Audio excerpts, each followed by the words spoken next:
Në edicionet e fundit të Big Brother VIP Albania po vërehet gjithnjëherë më qartë një prirje shqetësuese. Në vend të promovimit të komunikimit, debateve konstruktive, kulturës së bashkëtesës, në qendër të vëmendjes shpesh vendosen sjellje të ashpra, tensione ekstreme dhe konflikte të qëllimshme, të përdorura si strategji për të tërhequr vëmendjen. Një model i tillë u pa qartë edhe në edicionet e mëparshme.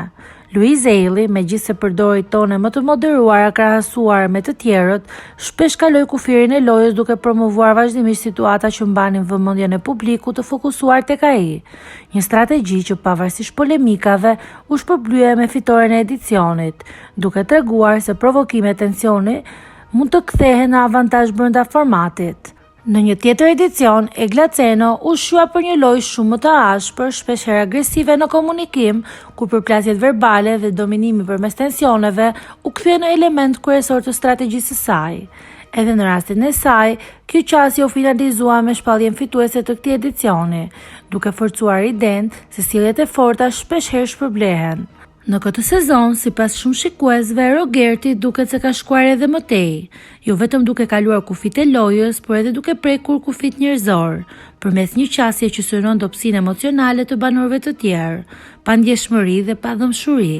Sjellje që për një pjesë të publikut nuk perceptohet më si lojë, por si një tejkalim i normave bazë të bashkëtesës dhe respektit njerëzor. Pavarësisht kritikave dhe reagimeve të shumta në rrjetet sociale, Big Brother nuk ka ndërmarrë asnjë vendim për largimin e tij nga shtëpia. Përkundrazi, Rogerti është vendosur vazhdimisht në televotim, një skemë e ngjashme me atë që u ndojsh më herët dhe me Luizin. Sa më shumë polemika, aq më shumë vëmendje dhe përfshirje e publikut. Kjo ngre një pikpyetje të fortë për formatin. Apo shpërndahen sjelljet e ashpra dhe provokimet ekstreme si mjet për të rritur audiencën?